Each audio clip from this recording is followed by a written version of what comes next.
messieurs, bonsoir et bienvenue sur le plateau de la Grande Team. Nous sommes ensemble pour quelques heures seulement pour une soirée sportive. Nous regardons les grandes lignes avec le sommaire. Au sommaire, ce vendredi, suivez toute l'actualité sportive dans LGT News. Avec 6 places perdues au rang mondial, les éléphants peuvent-ils remonter la pente? Ça fait l'actu. Très bon week-end à tous et excellente émission avec Marie-Christine Degré et sa team. Nous aurons une question LGT pour nous accompagner au cours de cette émission. La question LGT concerne les éléphants qui ont perdu 6 places au classement FIFA. Donc avec 6 places perdues au rang mondial, les éléphants peuvent-ils remonter la pente? Le 27 21 59 93 99, c'est le numéro de téléphone sur lequel vous pouvez nous joindre ou bien vous pouvez nous écrire sur la page Facebook de la 3. On se fera un plaisir de lire vos commentaires. Ce soir, je serai accompagnée de Saint-Séverin, de Yellow et aussi de Clément. Bonsoir à tous. Bonsoir Marie. Comment vous allez? Très bien, Oh, ça ça va. Yellow, vous êtes toute souriante. C'est la dernière de... Oui, c'est le vendredi. Avant le week-end, avant le C'est début ça, du week-end. C'est ça, exactement ça. Bon, voilà. Saint-Séverin et vous? Oh, ça va super bien. C'est le vendredi, comme on le dit dans le jargon ivoirien, on ne dit pas au champ. Donc, c'est top pour moi. Bon, pour l'instant, c'est que le début. Donc, Ouais, j'ai hâte d'y être. Finissons vite le match là et qu'on y aille là. Clément et vous, comment vous Ouais, allez? bien, je vais parce que c'est le vendredi, il n'y a pas de stress et je pense qu'on va se régaler. D'accord, on va passer une agréable soirée. On espère que vous aussi, vous passerez une agréable soirée en notre compagnie. On commence déjà avec les news. C'est pour LGT News. LGT News. Coup dur que va devoir encaisser la sélection australienne à moins de 2 mois de la compétition. La fédération a annoncé ce vendredi le forfait de son basketteur. Ben a besoin de temps pour se concentrer sur sa récupération et espère pouvoir faire partie de l'équipe dans l'avenir, a expliqué la fédération. LGT News. Football à présent avec la 61e Assemblée Générale Ordinaire de la Fédération Ivoirienne de Football, quitus accordé au COMEX. Les membres de la Fédération Ivoirienne de Football étaient en Assemblée Générale Ordinaire ce vendredi au Palais de la Culture. On retiendra aux sorties de ces assises que le quitus a été accordé au comité exécutif actuel de la Fédération dirigé par le président Yassine Idriss Diallo. Un autre fait a marqué cette Assemblée Générale. Il s'agit des distinctions attribuées à certains grands noms du football ivoirien. Maître Roger Ogna, Ginette Ross, Ouattara Bakary et Adou Nangon ont été élevés au rang de membres d'honneur. Par ailleurs, Gadji Seli Saint-Joseph, Yaya Touré et Didier Drogba, pour leur part, sont faits ambassadeurs de la FIFA. LGT News. Étoile rouge de Belgrade. C'est la reprise pour Jean-Philippe Crasso. Pas de vacances pour Jean-Philippe Crasso. Quelques jours après avoir signé un contrat de 4 ans en faveur de l'Étoile rouge de Belgrade, l'international ivoirien a effectivement repris les entraînements avec son nouveau club. Je connais l'importance du club ainsi que les supporters qui sont fantastiques. J'ai hâte de jouer devant eux. En dehors du public, le fait de pouvoir jouer le titre de champion m'a décidé à venir ici. C'est extrêmement important pour moi, j'aime gagner, avait déclaré l'ancien Stéphanois lors de sa présentation. En reprenant de sitôt les entraînements, Jean-Philippe Crasso entend ainsi s'investir pleinement pour son nouveau club en Serbie. LGT News. Mercato. Sadio Mané pourrait rester au Bayern Munich. Sadio Mané s'est exprimé à la télévision sénégalaise mardi dernier. S'il est revenu sur sa saison compliquée avec les Bavarois, l'ancien joueur de Liverpool n'entend cependant pas s'éloigner du Bayern Munich. Mieux, il entend se prendre une part active à la prochaine saison de son équipe. Oui, c'était compliqué, une saison compliquée. Mais, comme je l'ai dit, on va essayer de se battre tous ensemble pour pouvoir aider le club à atteindre ses objectifs la saison prochaine, a-t-il commenté.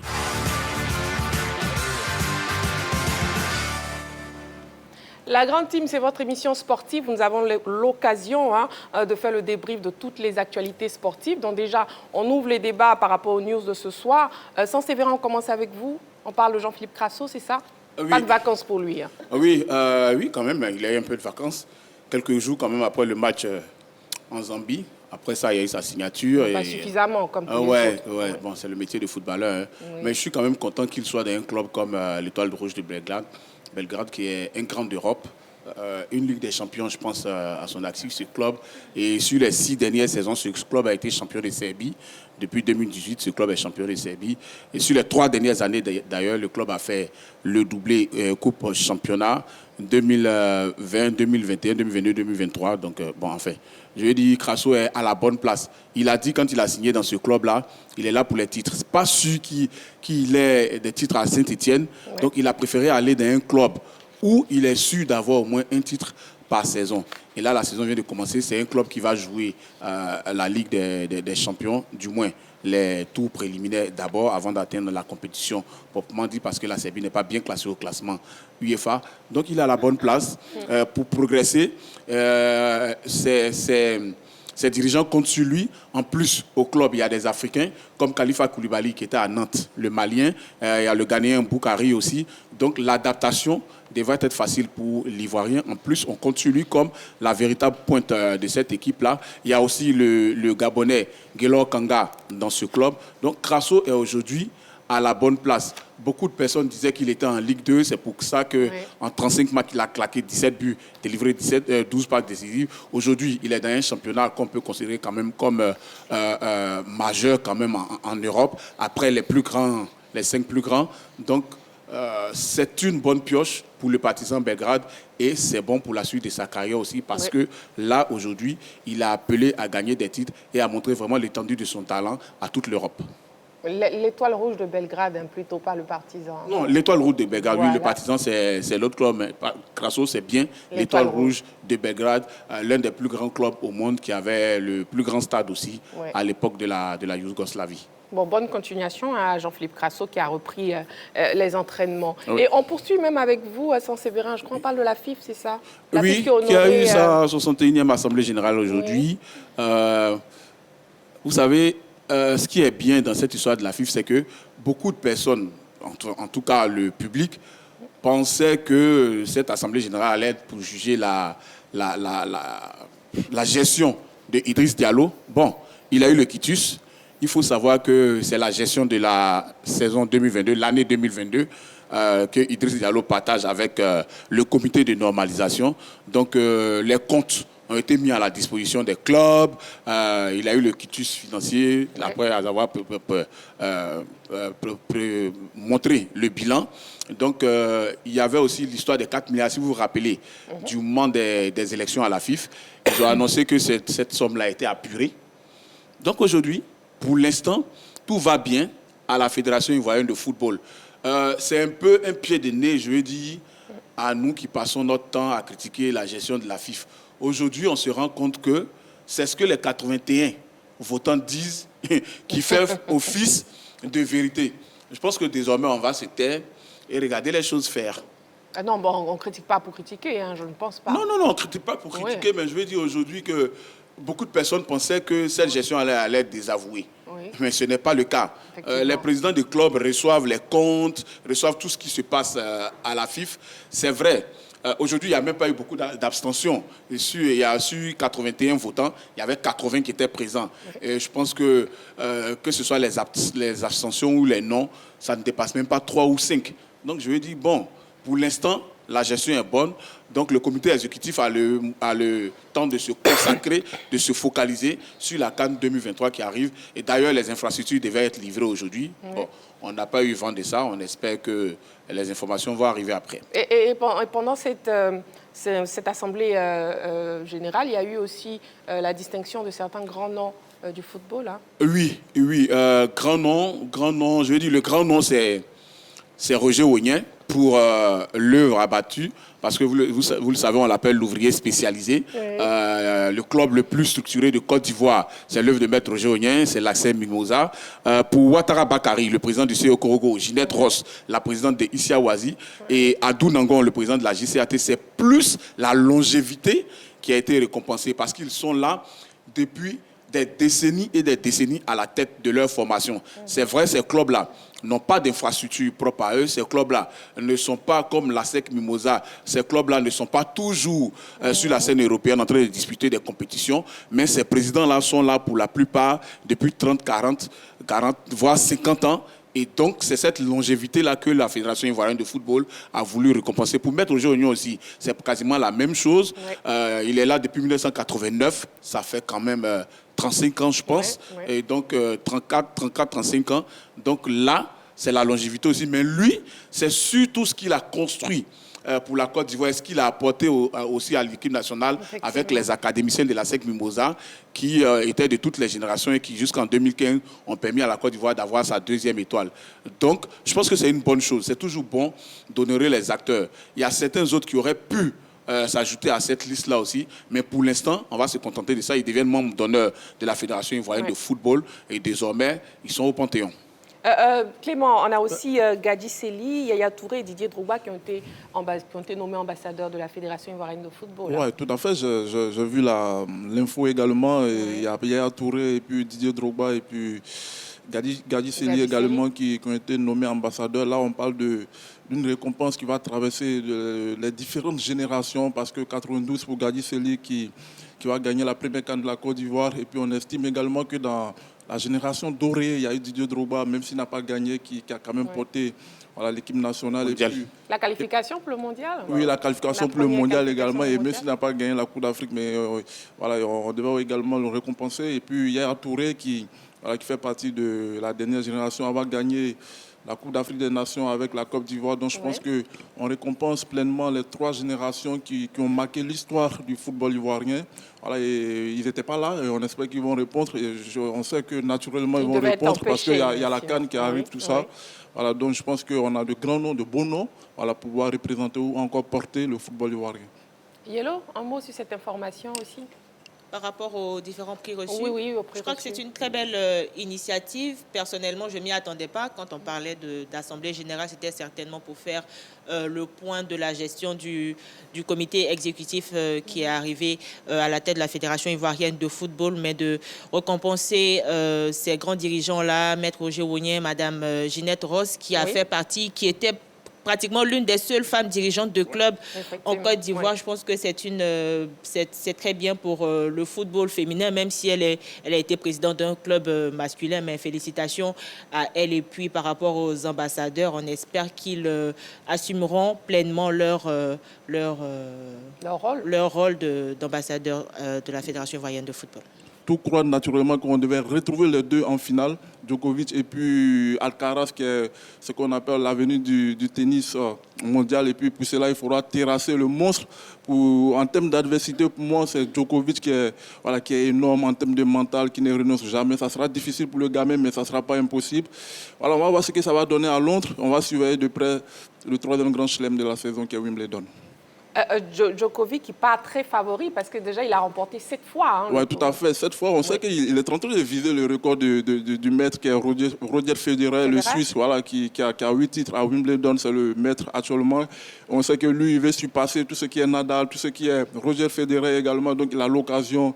Il y a un adversaire il y a un potentiel obstacle qui va se dresser en face de lui. On parle du jeune Alcaraz qui l'a sorti en demi-finale du 2e grand chelem de la saison qui est Roland Garros. On a vu un excellent match entre les deux, c'est-à-dire on attend toujours la transition entre les deux là, mais pour l'instant il y a le vieillard, il y a le vieux de la vieille, il y a celui qui a la bouteille qui ne veut pas renoxer actuellement. On a l'impression qu'il est encore plus jeune qu'Alcaraz, parce que lui il prend le temps, c'est un sportif qui est très très sérieux et puis mentalement je pense qu'en termes de sport il n'y a pas photo, c'est quand même énorme ce qu'il est en train de réaliser en termes de titres de grand chelem et il a soif. On sait qu'il a eu des soucis lors du premier grand chelem qui est l'Open d'Australie, les histoires de vaccins et autres, mais il n'a jamais renoncé parce que lui, il est toujours focus sur ses objectifs, c'est-à-dire être le numéro 1 devant Rafael Nadal, devant Roger Federer. Il a l'occasion d'égaler Federer dans son jardin parce que Wimbledon, c'est le jardin de Roger Federer et je pense que il veut atteindre le sommet. Et pour cela, il doit égaler Roger Federer. Il a l'occasion de le faire. Et connaissant Djokovic c'est un grand champion et mentalement, je pense qu'il va le réaliser. Mais je pense qu'il est un peu bien parti parce que Alcaraz n'est pas un spécialiste des gazons. Oui, tout à fait. Oui. Pour l'instant, on attend la confirmation d'Alcaraz parce que on sait que c'est quand même l'espoir, le futur. Et depuis là, il n'a pas encore gagné sur gazon, alors que tu as un maître absolu qui a 7 titres sur gazon. Donc je pense que naturellement, Djokovic pas favori. Après, c'est quand même le sport. Voilà, le gamin, il a beaucoup de qualités, mais on a vu récemment ses lacunes face à Djokovic mentalement. Il a stressé, il a eu même des crampes. Il a avoué avoir eu des crampes face à Djokovic. Pour dire que quand tu n'es pas fort mentalement face à Djokovic, ça peut te jouer des vilains tours. Et lui, voilà, face à un doyen qui maîtrise ce qu'on appelle le stress, qui maîtrise la pression, voilà, qui maîtrise beaucoup cette compétition-là, je pense que ça serait encore difficile pour lui parce que Djokovic ne veut rien laisser cette année, même pour un gamin en or. C'est clair. Oui, ça c'est vrai, vous voulez ajouter quelque chose. Oui, je voulais dire que Alcaraz n'a pas encore gagné Wimbledon. Ouais. Mais il vient de gagner sur gazon. Il a gagné le tournoi de Queens, le dimanche dernier. Oui, voilà, donc c'est ça aussi qui lui donne un peu d'espoir face à Djoko parce qu'il n'avait jamais gagné sur cette surface-là. Et bon, gagner au Queens, qui est aussi une surface sur gazon, voilà, ça lui donne un peu d'espoir face à Djokovic, qui reste le maître à Wimbledon pour les joueurs en activité. C'est clair. Bon, de tennis, on passe au football. Yellow, on parle de Sadio Mané. Oui, Sadio Mané est un autre athlète qui joue sur gazon, mais pratiquement au football, différemment du tennis. Alors, il est arrivé du côté de Liverpool l'été dernier, en provenance du Bayern Munich. Faut se dire qu'à son arrivée, on pensait qu'il allait être un grand coup suite au départ de Lewandowski du Bayern Munich, mais ce n'a pas été le cas parce que 3 mois après son arrivée... C'est plutôt le contraire. Il est arrivé au Bayern en provenance de Liverpool. Oui, c'est ça. C'est ce que vous avez dit. Oui, c'est ce que j'ai dit, oui. D'accord. Voilà, donc il arrive au Bayern en provenance de Liverpool. Voilà. Et en remplacement de Robert Lewandowski, on s'attendait à une saison, une très belle saison du Sénégalais Sadio Mané, mais ce n'a pas été le cas, comme je le disais tantôt, parce qu'il a subi une blessure à l'épaule, ce qui l'a éloigné des pelouses, n'avait pas pu participer même à la CAN et à la reprise de ses entraînements et de ses compétitions. Malheureusement, il y a eu la bagarre avec Leroy Sané et d'aucuns pensaient que c'était une voie de sortie pour Sadio Mané parce que pour ce qu'on avait entendu, il y avait quand même il n'y avait pas une très belle ambiance dans les vestiaires allemands. Mais là, Sadio Mané nous dit qu'il veut rester du côté de l'Allemagne. Est-ce pour élever le défi? Parce qu'on l'attendait véritablement du côté de la Bundesliga, qui a manqué, qui a réussi son coup, qui a réussi son coup face à Dortmund. Est-ce qu'il veut rester là pour répondre à ses détracteurs ou est-ce qu'il n'a pas eu de très belles offres aussi? Parce qu'on sait tous que l'Arabie Saoudite, les pays du Golfe attirent les grosses stars du football. Est-ce que Sadio Mané n'a pas eu de proposition du côté des pays du Golfe? Donc, ce sont des questions auxquelles on attendra de voir si Sadio Mané pourra répondre à cela, parce qu'on l'attend. Personnellement, je l'attendais véritablement du côté de la Bundesliga, parce qu'à Liverpool, il n'est pas parti en odeur de sainteté avec son club, avec club. Mais là, du côté de la Bundesliga, on attendra de voir ce que ça donnera. Oui, ça c'est vrai. En fait, Sadio Mané, cette année, je pense que ce qui n'a... Ça n'a pas été véritablement une très bonne année oui, pour bien Sadio sûr. Mané. C'est parce que Lewandowski est parti. Lewandowski était un attaquant de pointe. Sadio Mané, c'est plus un 9,5 ou un ailier. Ouais, tout à fait. Voilà, il ne peut pas jouer en pointe. Il faut un attaquant de pointe et puis lui, il joue autour. Donc, je pense que le Bayern a intérêt à avoir un attaquant de fixation pour que Sadio Mané soit performant.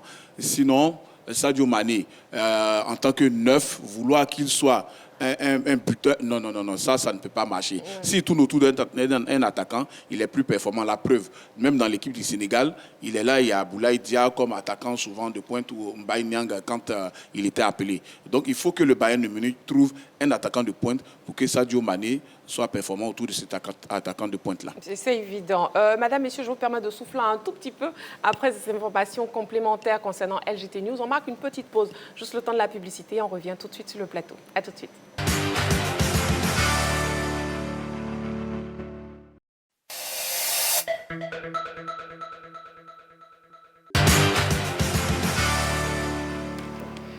Nous sommes en direct jusqu'à 22h. Vous suivez votre émission La Grande Team et il est temps de passer au Sabuzz.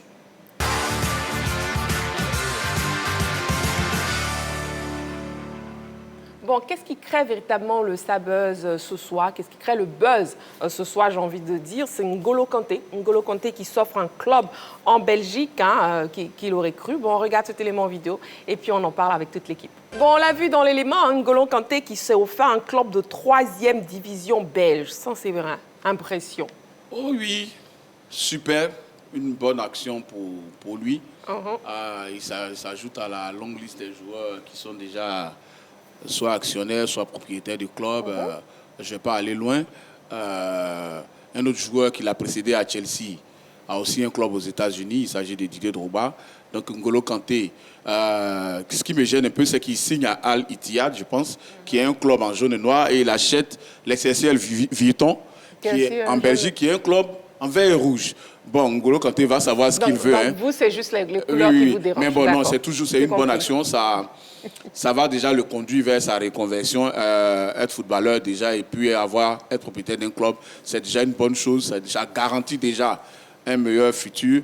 Beaucoup de personnes se dirigent vers le métier d'entraîneur. Là, lui, comme il était sur le terrain, il va être un patron. C'est une bonne chose pour lui. C'est la preuve que le garçon a eu le temps de mûrir beaucoup d'idées. Vous savez que ce n'est pas un garçon qui est bling-bling. Ce n'est pas quelqu'un qu'on voit dans les boîtes de nuit, qu'on voit Ibiza, en train de s'exhiber, en train de boire de l'alcool et tout ça. Voilà, donc c'est sérieux-là qu'il va aujourd'hui mettre dans la gestion de ce club belge-là. Et surtout quand on sait qu'en Belgique, prendre ce genre de petit club et l'emmener au sommet, ça va vite. On l'a vu le cas avec Union Saint-Gilloise, où il y a nos deux compatriotes, Amani Lazare et Adengra Simon. Donc c'est une bonne chose pour lui, ça va l'aider. Si jamais il se met en association avec un club français, d'avoir une bonne filière pour faire passer ses joueurs. C'est une très bonne chose, c'est à encourager. Il faut que tous les footballeurs, pas tous quand même, mais la plupart ceux qui ont les moyens, fassent ce genre d'action-là. C'est bien pour le football moderne. Mais censé vraiment parler de reconversion, mais N'Golo Kanté n'est pas encore à la retraite, il est en pleine activité. Donc moi, ce que je voulais savoir, en fait, c'est que est-ce qu'il aura suffisamment de temps pour pouvoir s'occuper de son club et en même temps de sa carrière? Pour l'instant, il va mettre quelqu'un à la tête du club qui va gérer les affaires courantes. Le temps que lui, il sait qu'il lui reste tout au plus 3 ans de football, vraiment tout au plus. N'Golo Kanté, on l'a vu depuis quand? Jusqu'à Leicester, N'Golo Kanté ne s'était jamais blessé, mais depuis 2 saisons, les blessures l'ont rattrapé et il sent qu'il n'a plus trop la forme qu'il avait quand la France gagnait, par exemple, le mondial ou quand Leicester gagnait le titre de champion d'Angleterre en 2016. Donc là, la reconversion est en train de se préparer. Quelqu'un va gérer le club pour l'instant en attendant qu'il vienne lui-même s'installer dans le fauteuil. Clément? Ouais, je pense qu'il y a un proverbe qui dit que du matin au soir, tout peut changer et la vie peut aller très très vite. Je pense qu'il a compris, il a 32 ans et on comprend parfaitement son choix pour le Golfe, pour l'Arabie Saoudite. Ça veut dire que l'agent qui va aller chercher là-bas va faciliter les choses parce qu'on parle de structuration, on parle de remettre en place la formation du club et puis il aura un objectif, c'est-à-dire ramener le club surtout en deuxième division d'abord et puis pourquoi pas viser la première division comme l'a dit Saint-Séverin. Mais je pense que ça ressemble à l'homme. On sait que c'est un garçon qui ne fait pas beaucoup de bruit. Voilà, il est toujours sérieux et voilà, c'est l'image de N'Golo Kanté. Bravo à lui parce que c'est quand même sa passion à lui, c'est que le football t'a donné, tu peux le redonner aussi à d'autres personnes. Pourquoi pas aux jeunes gens qui rêvent également de jouer au football. Et moi, je pense qu'on connaît un garçon qui sait que la vie va très très vite parce que lui-même en 2013 il était en national à Boulogne et puis à Cannes également comme l'a dit Saint-Séverin, puis de là il se retrouve subitement à Leicester, il va gagner la Premier League, après il se retrouve à Chelsea, il gagne la Premier League également et puis viennent maintenant un peu de difficultés, il va gagner le mondial également et puis à la difficulté, les blessures qui sont là, donc il est conscient qu'il est de mieux placé que N'Golo Kanté pour savoir que la vie va tellement vite. Bravo à lui quand tu as la tête sur les épaules, quand tu sais ce que tu veux également, c'est bien d'investir, de savoir gérer ton argent parce que voilà, ça peut aller très très vite, mais on attend de voir ce que ça va donner parce que comme l'a dit Saint-Séverin, il y a des joueurs également qui sont passés par là, on parle de garçons tels que Ronaldo, le vrai phénomène, le vrai Ronaldo, voilà, qui moi m'a étonné beaucoup parce qu'on pensait que c'était un garçon qui avait la tête en l'air, mais il est actionnaire, il est propriétaire de Valladolid en Espagne. Il y a des garçons tels que Gérard Piqué également, qui a Andorre FC. Donc je pense qu'on parle de ces garçons-là qui mettent du sérieux dans ce qu'ils savent faire, que ce soit en termes d'affaires, que ce soit en termes de football également. Et on va féliciter N'Golo Kanté, bravo à lui. Il n'est pas seulement qu'un guerrier sur le terrain, mais en dehors également du terrain. J'espère que ce n'est pas seulement un effet de mode, mais effectivement, on voit qu'il y a énormément de footballeurs qui commencent maintenant à acquérir des clubs. Est-ce qu'on doit encourager justement ces footballeurs à se lancer dans l'achat de clubs Yellow? Je crois que chaque footballeur est libre de choisir sa reconversion. Autant certains voudront être dans la formation en tant que coach. d'autres voudront être actionnaires ou présidents de club. Donc, chacun suivra sa voie. Mais je pense que c'est une très belle initiative de ces footballeurs-là qui pensent, je vais dire rapidement, à leur reconversion. Parce que certains pourraient penser à faire la fête, à avoir une retraite hors des terrains, hors des pelouses. Mais pour le cas de N'Golo Kanté, il est véritablement à saluer avec son comportement très exemplaire. Il n'a jamais été dans des bavures, dans des polémiques et tout. Félicitations à lui, mais j'aurais voulu aussi le voir dans un centre de formation, racheter un club, par exemple, au Mali. Voilà. Parce que en Belgique, c'est bien, mais au Mali et tout, je pense que là-bas, il y a beaucoup de centres de formation et tout. Il aurait pu acheter un centre de formation là-bas. Mais félicitations à lui. On espère qu'après la Belgique, on retrouvera un centre de formation de N'Golo Kanté. Voilà, bon, félicitations à N'Golo Kanté. On ferme cette parenthèse qui crée le buzz et on va passer maintenant au sujet qui fait l'actu de ce soir. On y va.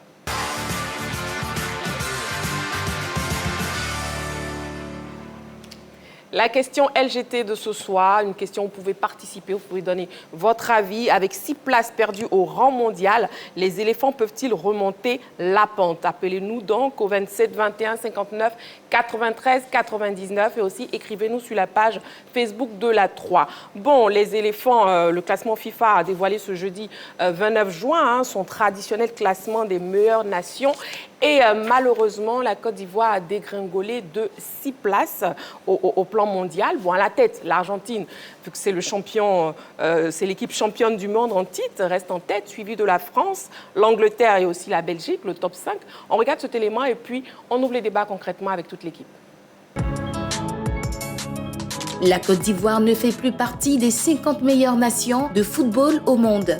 Au dernier classement, publié mercredi par la Fédération internationale de football association FIFA, elle est passée de la 45e à la 51e place. Cette contre-performance s'explique essentiellement par la lourde défaite des éléphants en Zambie lors de la 5e journée des éliminatoires de la CAN 2023. Elle aurait pu être dramatique pour les Ivoiriens qui, au classement continental, glissent de la 8e à la 9e place, soit le dernier rang permettant d'être dans le chapeau 1 et tête de série lors du tirage au sort des qualifications zone Afrique de la Coupe du Monde 2026. L'honneur est donc sauf pour la Côte d'Ivoire qui accueillera cette cérémonie prévue à Abidjan le 13 juillet 2023. Cependant, pour les éléphants, cet indicateur de performance qu'est le classement FIFA montre clairement l'ampleur des efforts à fournir pour faire partie de la crème du continent.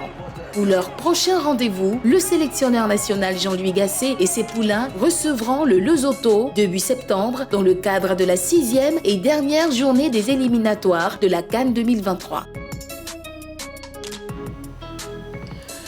Bon, après la défaite des éléphants face à la Zambie 3-0, beaucoup disent que c'est la cause en fait de cette descente en pente jusqu'à la 59e place, 51e place, Séverin.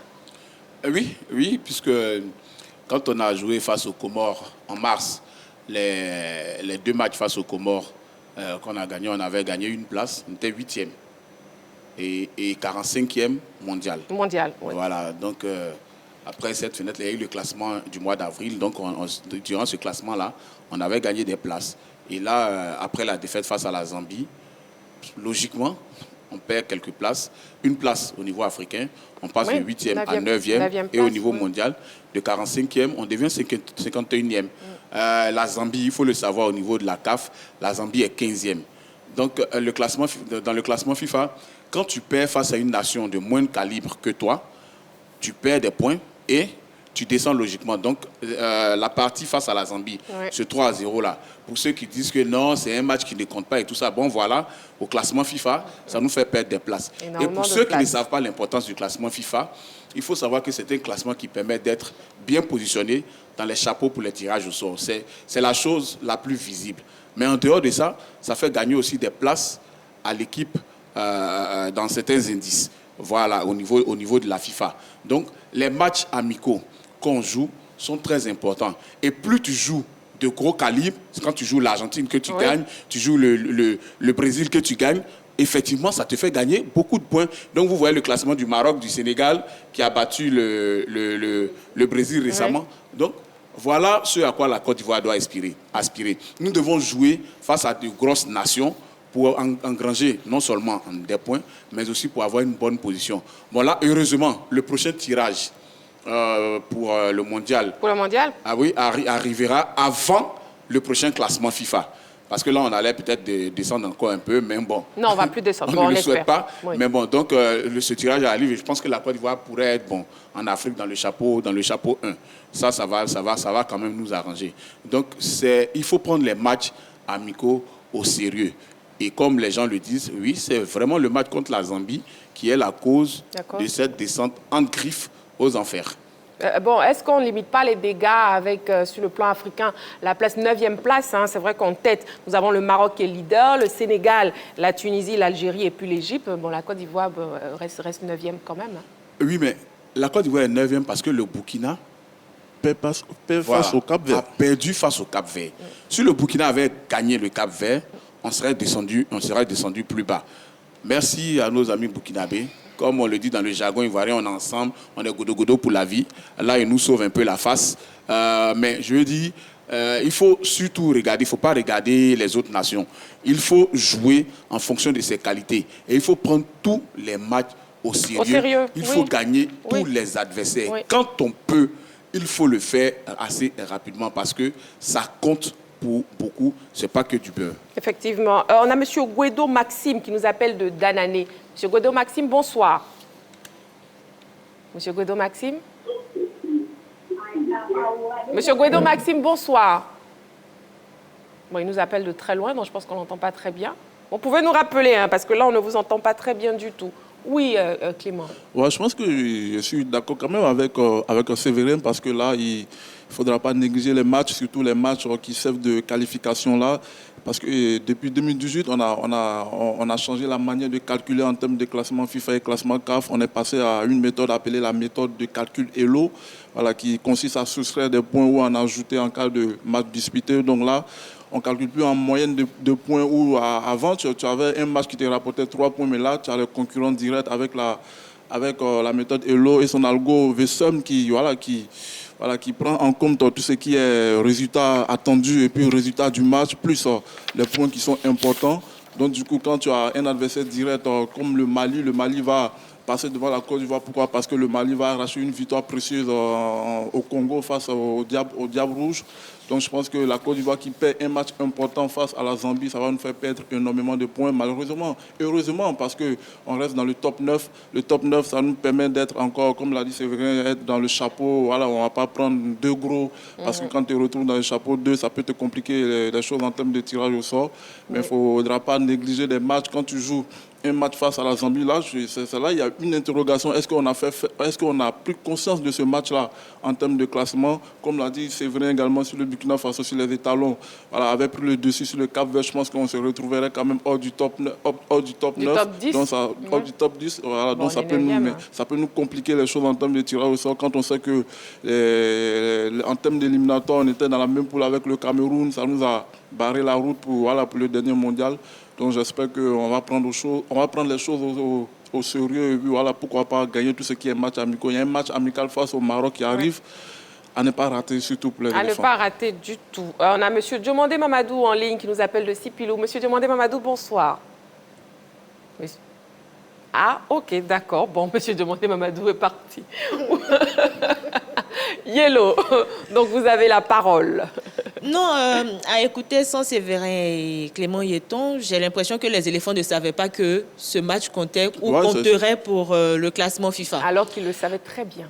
Non, apparemment non. Parce que quand on a écouté Jean-Louis Gasset, dans ses objectifs, il n'y avait pas forcément le classement FIFA. On venait pour terminer premier de la poule, on venait pour battre la Zambie, on venait pour faire bonne figure devant la Zambie, sauf qu'il y a des répercussions. Quand on gagne, ça va, mais quand on perd face à la Zambie, comme le disait tout à l'heure Sans Séverin, qui est sur papier d'un moins de calibre que la Côte d'Ivoire, forcément, on dégringole dans le classement FIFA et c'est pas notre honneur, voilà, parce que sur papier, on sait que la Côte d'Ivoire, c'est la Côte d'Ivoire. Il y a des internationaux, il y a des pros qui évoluent dans de top clubs face à une équipe qui joue quasiment dans le secteur de la COSAFA, qui n'évolue pas forcément en Europe, et se faire battre par la Zambie nous a rattrapé dans le classement FIFA, et c'est dommage pour la Côte d'Ivoire. Ouais, c'est vraiment dommage. On a aussi l'infographie, un chapeau, vous parlez tout à l'heure des chapeaux, chapeau tirage au sort pour les éliminatoires du Mondial 2026, qu'on voit en infographie. Ouais, vous voyez très bien le chapeau 1, que des gros du continent. Voilà, Maroc, Sénégal, Tunisie, Algérie, Égypte, Nigeria, Cameroun, Mali.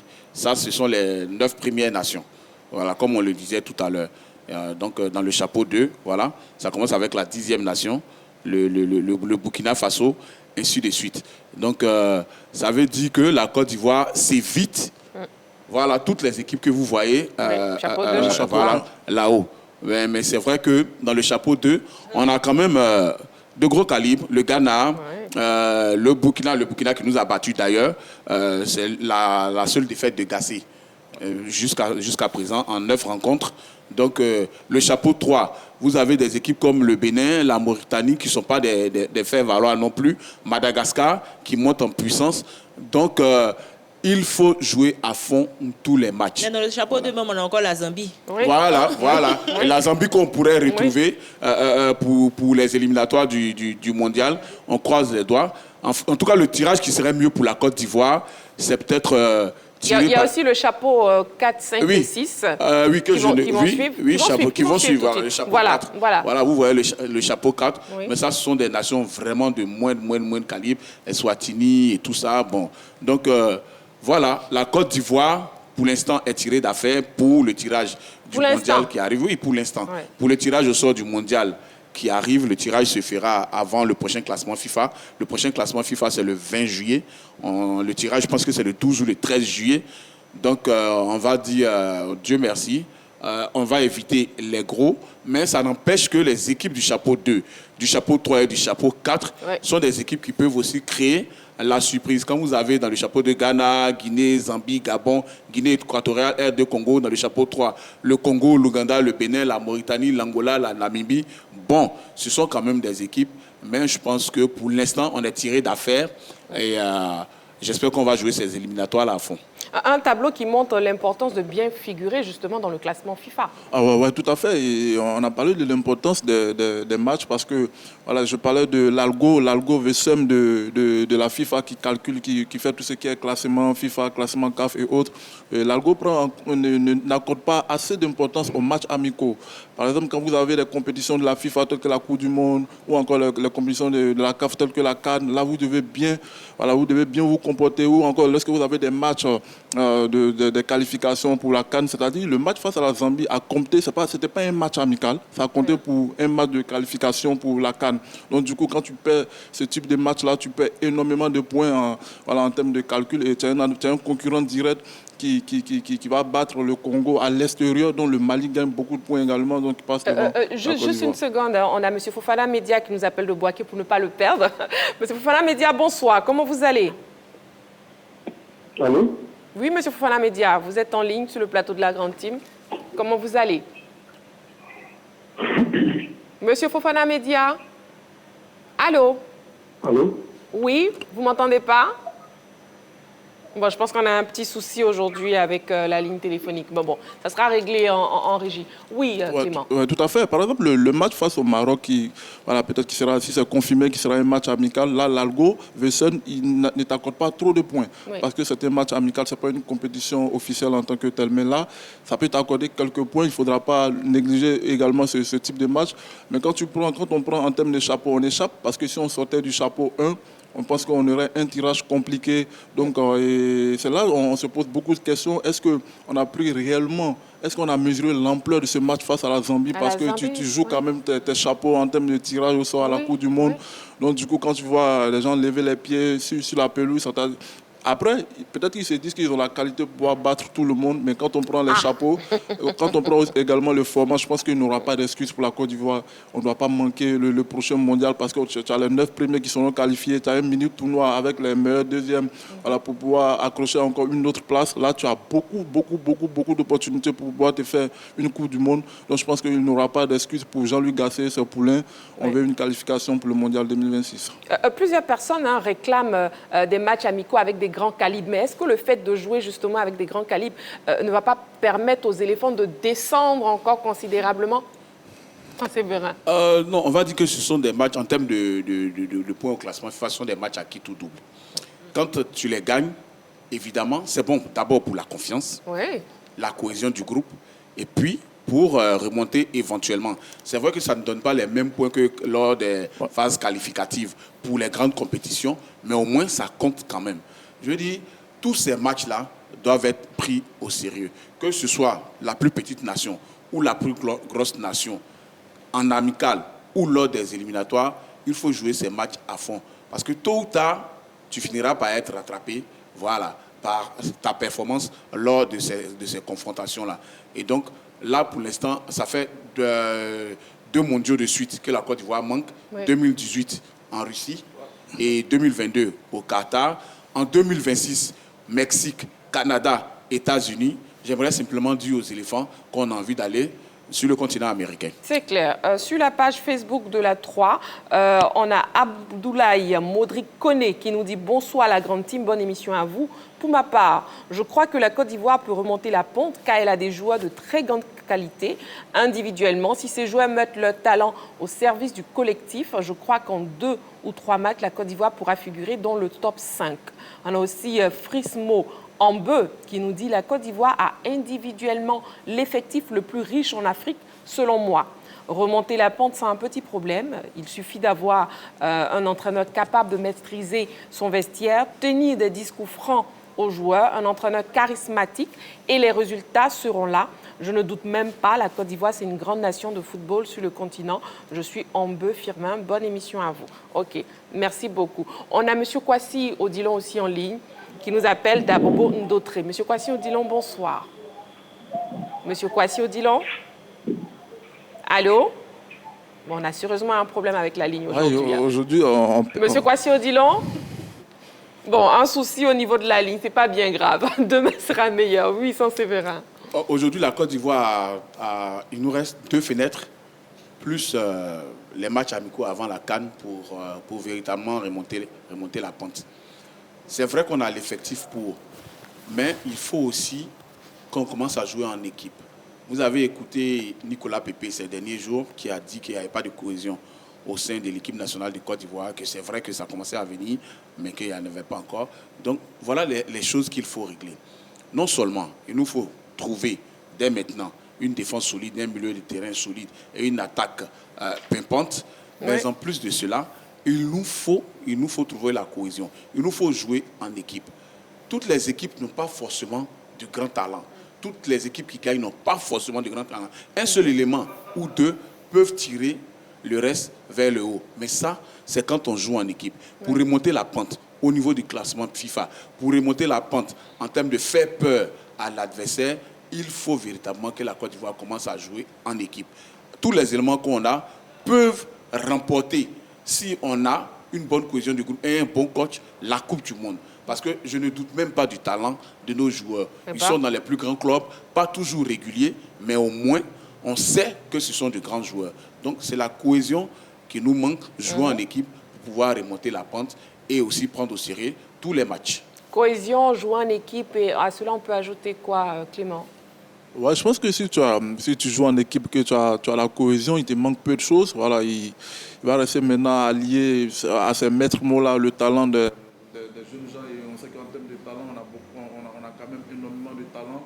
Mais le talent à lui seul ne suffit pas. Mais je pense que c'est pas quelque chose de voilé, parce que nous tous on sait que voilà, il n'y a pas de véritable cohésion. On n'a pas une équipe qui va en guerre. C'est sorti des propos de Nicolas Pepe quand il dit que nous ne sommes pas encore des frères, on n'a pas encore une équipe voilà, qui est cohérente, on n'a pas encore des garçons qui mouillent, qui vont se battre les uns pour les autres. Et nous, on avait fait ce constat-là, mais heureusement que ça vienne de la bouche d'un garçon qui a duré dans le vestiaire des éléphants, parce que lui également, il incarne cette génération qui ne se bat pas, qui n'a pas encore cette cohésion-là. Et il fait partie de cette génération. Donc, à lui aussi d'apporter sa pierre, sa pierre à l'édifice, d'apporter son grain de sel également pour pouvoir permettre à ses coéquipiers de mouiller le maillot, de se battre ensemble également, parce que quand tu as la CAN qui arrive, ça sera l'une des CAN les plus difficiles.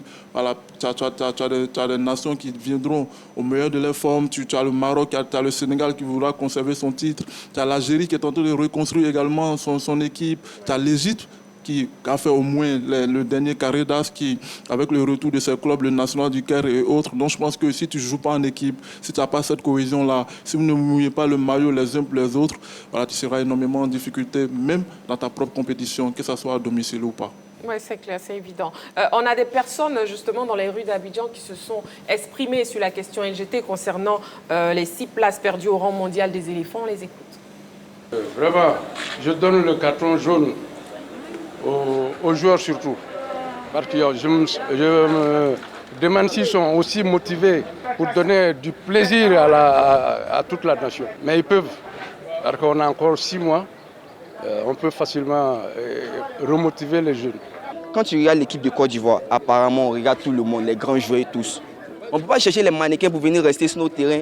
Sinon, si sur ce côté-là, c'est bien vu du côté de l'entraîneur, je crois que la Côte d'Ivoire peut faire une bonne année pour la CAN. Et bien d'autres encore, plus se remonter au classement FIFA. La Côte d'Ivoire a les moyens de pouvoir remonter la pente. Et j'y crois. Et je pense que c'est en des moments difficiles qu'on essaie de prendre conscience. Et je pense que nous avons des joueurs qui aujourd'hui, avec la NIAC, cette équipe-là peut quand même aller un peu plus haut et donner aussi un blason tout à fait positif à la Côte d'Ivoire. Et ça nous permettra de pouvoir remonter cette pente-là. Et vraiment, ça serait vraiment un bonheur pour les Ivoiriens. Effectivement, un bonheur pour les Ivoiriens. On reste optimiste, tout est encore possible. Hein. C'est vrai que là, on perd 6 places, mais la sélection ivoirienne peut encore remonter. On croise les doigts et on espère. Bon, il y a aussi une image rare de Cristiano Ronaldo qui va s'afficher à l'écran. Cristiano Ronaldo qui... Vous voyez, hein? Ah, il met du vernis. Qui a mis du vernis. Commentaire, Yellow. Je pense que moi, ça fait la deuxième fois que je vois ça. Sans Séverin, vous n'êtes pas Yellow, ben dis donc. Yellow d'abord, sans Séverin, vous allez parler. Oui, Yellow. Non, c'est tellement qu'il met du vernis parce que moi, vous voyez, j'ai pas de vernis. Yellow, vas-y, parle du vernis, non, c'est quand même toi. C'est pour protéger les ongles et les pieds des bactéries et autres champignons. Oui. Bon, je crois que c'est une méthode assez atypique. Cristiano Ronaldo avec du vernis. Du vernis sur les pieds en plus. D'accord, peut-être qu'on aura du rouge à lèvres bientôt.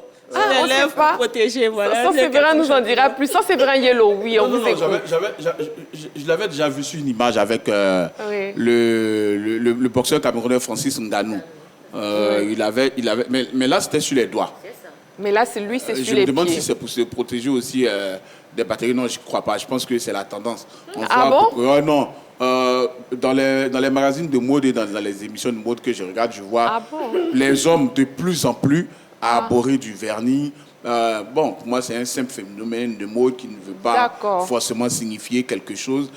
C'est le style, c'est la beauté, c'est le glamour. C'est Cristiano Ronaldo. Et vous serez prêt à mettre du vernis? Oui, moi j'en mets souvent. Hein. J'en mets souvent un color. Vous en avez actuellement là. J'en mets un color. Voilà. Pour moi, je trouve ça classe quand même. Clément, et vous?